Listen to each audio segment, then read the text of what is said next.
دل من تنگه واسه بچگیم، واسه نداشتن ترس از چیزی، واسه حبس کردن نفسم وقتی که بوی سیگار میخورد. ببینی من هر طرف خوردم گره، چون دلم پر کلی گله.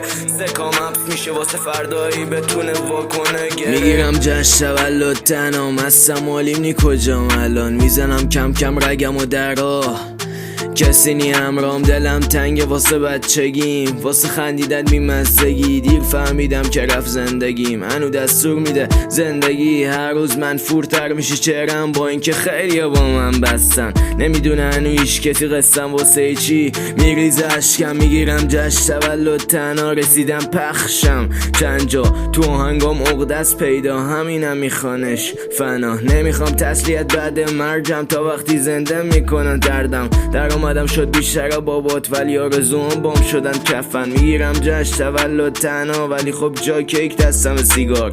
اشکم اگونه سر و زیر میشه، شعرامو تکرار کردم 30 بار. بغلم کسی نی درکم کنه، بخواد واسه من لجمج کنه. تنهایی خوشحال نمیشم شبو، با اینکه روبرون پر الکله. از دست میدم رفیقامو کم کم، واسه پیش رفتم خیلی ها رفتن. از تنهایی خیلی برد کردم، ولی میترسم از تکی مردن. دل من تنگه واسه بچگیم، واسه نداشتن ترس از چیزی، واسه حبس کردن نفسم وقتی که بوی سیگار میخورد. ببینی من هر طرف خوردم گره، چون دلم پر کلی گله.